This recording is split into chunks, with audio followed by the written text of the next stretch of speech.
आज की खबर से खबरदार, जयचंद और जाफिर का नाम बता करके किसी को टारगेट ना करे सरकार। वो जमाना गया, अब नया जमाना आया। अपने इस हिंदू मुसलमान कराने में किसने क्या खोया, किसने क्या पाया। मेरी पेटिशन शत्रुनी कांड और पुलवामा के सात सूत्रीय मांगों के बारे में जो मैंने मोदी जी को बताया, ना कोई सनातनी ना कोई सुन्नी 2024 तक इसको समझ न पाया। अब थोड़ा थोड़ा सबको समझ आ रहा है कि गद्दार कौन है और वफादार कौन है। अगर एक सर्वोच्च पद पर बैठा हुआ आदमी किसी धर्म विशेष के लिए दूसरे धर्म के लोगों को हकीर समझता है, तो वो इस बात से खुद अपने वजन को कम करता है, क्योंकि वो तो सर्वधर्म सौहार्द के संविधान के मुताबिक सब लोगों ने उसको अपना प्रधान बनाया। मगर उसने कुछ घटिया लोगों की वजह से, कुछ घटिया लोगों के करतूतों से अपने शासकता को गिराया और ऐसे लोगों को जिनको सनातन और इस्लाम, वैदिक इस्लाम, भारत की शान और संविधान का पता नहीं, उनको छोटा भाई बताया। इसमें कोई शक नहीं, उनका फार्मूला 80-20 का कराना है, हिंदू मुसलमान करा करके सत्ता में आना है। चाहे कोई भी इन्होंने एक्शन लिया, सबसे बेहतरीन एक्शन लिया सेना को। सेना ने जो किया, साइंसदानों ने जो किया और जो कुछ साहित्यकारों ने किया, लेखकों ने किया, पत्रकारों ने किया, वो सब कुछ इन्होंने अपना बता दिया। और इंडिया टीवी जैसे बड़े से बड़े एंकर ने इनको मोदी करा करके बहुत से सर्वधर्म सौहार्द के दृश्यों को भुला दिया। जैसे मैंने तो कहीं ना कहीं बहुत जरूरी 27 साल अच्छा स्टेप है और कह रहे हैं कि 5 साल के अंदर इनका गुणगान गाया, मगर जब 3 बार से मुझे ये ज्ञान प्राप्त हुआ कि इनका विकल्प कोई नहीं, इनके ऊपर, इनके अलावा किसी को दूसरे पर विश्वास कोई नहीं कि वो हिंदू राष्ट्र कौन बनाएगा। और तीसरा गीता का वो श्लोक, विनाश काले विपरीत बुद्धि, कि वो कौन कराएगा।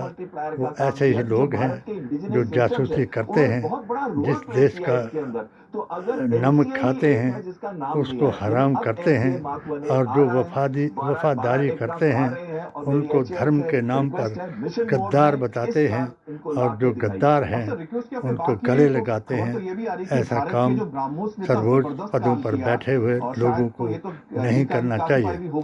यदि कोई मुसलमान लड़की एक कर्नल की हैसियत से अपने काम का चमत्कार दिखाती है, तो ऐसे दकियानूस लोग या मंत्री उसको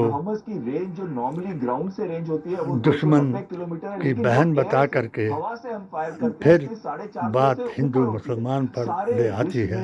अगर जो हमको जनरल साहब बता रहे थे कि 57 ऐसे देश हैं जो आज चाहते हैं कि ब्राह्मस मिसाइल वो खरीदे। पायलट ने वियतनाम, इंडोनेशिया, उनके अड्डों को एक रात के अंदर ही तबाह करके दिखाया और वो सेफ वापस आया, तो उसको भी इन्होंने आतंकियों, उग्रवादियों का भाई बताया।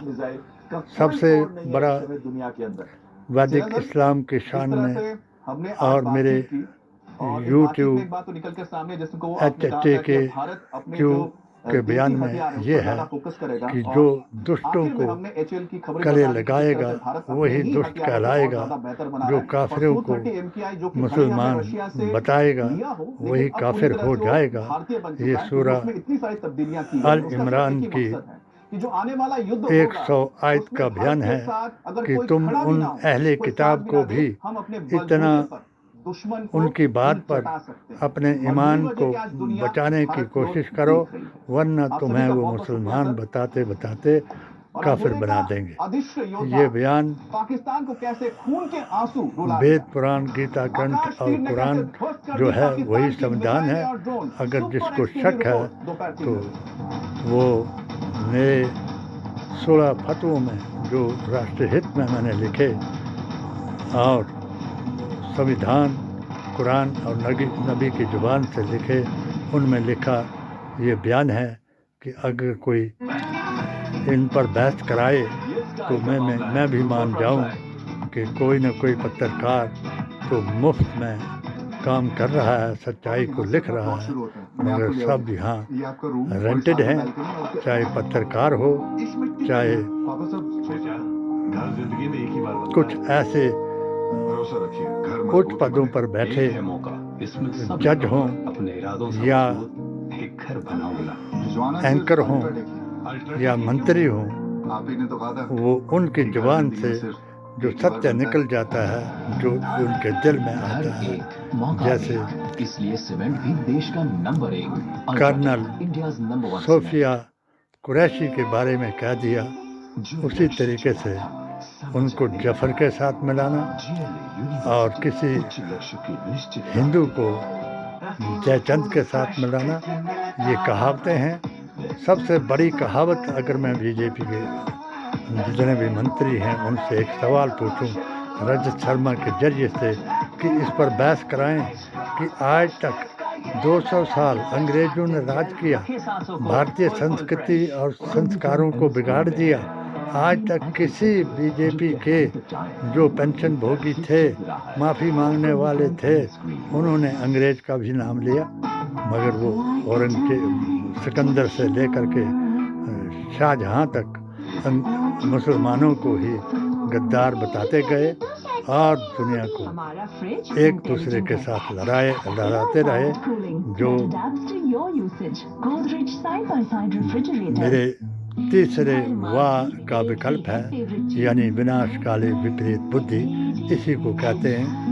इस पर ध्यान दें और भारतीय संविधान, कुरान और नबी के फरमान के मुताबिक अपनी अपनी आस्था और अकीदे का ज्ञान दें। लोगों को बताएं कि संविधान बचाएं। अगर संविधान रहेगा तो हिंदू मुसलमान रहेगा, वरना तानाशाही का वक्त आ जाएगा। जिस 6ठी शताब्दी के रजवाड़ाशाही को या मनुवाद को जो चालू करना चाहते हैं, उनका राज फिर एकदम आएगा।